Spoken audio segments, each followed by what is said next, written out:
সূর্য মামা সারা দিন ধরে ঢুকঢুক করে আমাদের থেকে যে পরিমাণ এনার্জি পান করে নেয়, সে পরিমাণ এনার্জি মাত্র 1 মিনিটে ঢুকঢুক করে পান করে ফেরত নিয়ে আসার মতো এনার্জি বুস্টার একটি শরবত রেসিপি আজকে আমি তোমাদের সাথে শেয়ার করব।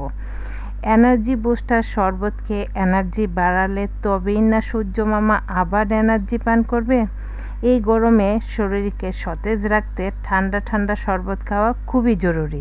তাই ঝটপট তৈরি করে ফেলো এই এনার্জি বুস্টার শরবত রেসিপিটি। সেজন্য কিছুই না, প্রথমে লাগবে আমাদের কিছু ড্রাই ফ্রুটস। এইখানে দেখো আমি কিছু ড্রাই ফ্রুটস নিয়েছি চিনে বাদাম, কাজু বাদাম, খেজুর আর কাঠবাদাম। তোমরা চাইলে আরও অন্যান্য ড্রাই ফ্রুটসও নিতে পারো। আমার কাছে এইগুলো ছিল, এইগুলোই নিলাম। এবার এগুলো খুব ভালো করে শুধু পানিতে ধুয়ে তারপর অন্য একটি বাটিতে নিয়ে নিব। আর এখানে দিয়ে দিব আমি গরম পানি, ফুটন্ত গরম পানি দিয়ে তারপর এটাকে 10 থেকে 15 মিনিটের মতো ভিজিয়ে রাখবো। এতে করে সবগুলো ড্রাই ফ্রুট খুব সুন্দর করে সফট হয়ে যাবে। তো ফিরে আসছি 10 থেকে 15 মিনিট পর। 10 থেকে 15 মিনিট পর দেখতে পাবে যে অনেকটাই ঠান্ডা হয়ে গেছে পানিটা, আর সবগুলো অনেক সফট হয়ে গেছে। এই যে দেখতে পাচ্ছ, একটা টিপ দিলেই কিন্তু কাঠবাদামের উপর থেকে খোসাটা চলে যাচ্ছে, আর খেজুরের ভিতরে যে বিচির অংশটা আছে সেটাও আমরা কেটে ফেলে দিব। এক এক করে সবগুলো খেজুরের ভিতর থেকে এরকম বিচিটা বের করে নিতে হবে, আর মাথায় দেখবে এরকম একটা বোটা থাকবে, সেটাও ফেলে দিতে হবে। ব্যাস রেডি। এবার নিয়ে নিব একটা ব্লেন্ডিং জার, আর তাতে এক এক করে সবগুলো বাদাম দিয়ে দিব। তোমরা তোমাদের প্রয়োজন অনুযায়ী বাড়িয়ে বা কমিয়ে শরবত করতে পারো। আমি এখানে 2 গ্লাস শরবত করব, সেই জন্য সব কিছু 2 গ্লাস শরবতের অনুযায়ী দিয়ে দিলাম 2 চামচের মতো চিনিটাও তোমরা চাইলে বাড়িয়ে বা কমিয়ে দিতে পারো।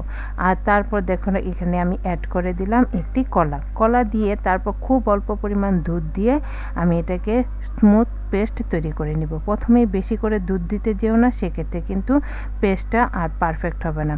এখানে দেখো পেস্ট স্মুথ হয়েছে, কিন্তু তারপরও একটা খেজুর নিচে আস্ত রয়ে গেছে। যাই হোক, আমাদের পেস্ট তৈরি হয়ে গেছে। এবার এখানে আমি প্রয়োজন অনুযায়ী আরও দুধ অ্যাড করে দিব।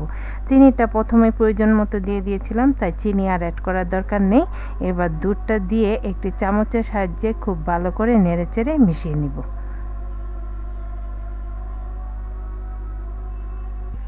ব্যাস তৈরি হয়ে গেল আমাদের শরবত। এবার ঠান্ডা ঠান্ডা পরিবেশনের পালা। যেহেতু বিভিন্ন ধরনের বাদাম, কলা, দুধ দিয়ে তৈরি করা এই শরবত, সেই জন্যই প্রথমেই বলেছিলাম আমি এটা হচ্ছে এনার্জি বুস্টার।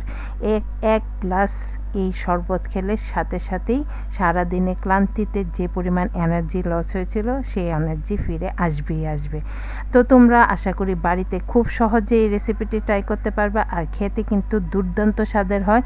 তো দেখো, কিছু আইস কিউব দিয়ে তারপর শরবত দিয়ে দিলাম, আর তারপর উপর থেকে দিয়ে দিলাম কিছু কিশমিশ কুচি। ব্যাস তৈরি হয়ে গেল। তো তোমাদের কাছে কেমন লাগলো আমাকে কমেন্ট করে জানিও, আর ভালো লাগলে বেশি বেশি করে শেয়ার করে দিও। সবাই খুব বেশি ভালো থেকো। Tata, bye bye.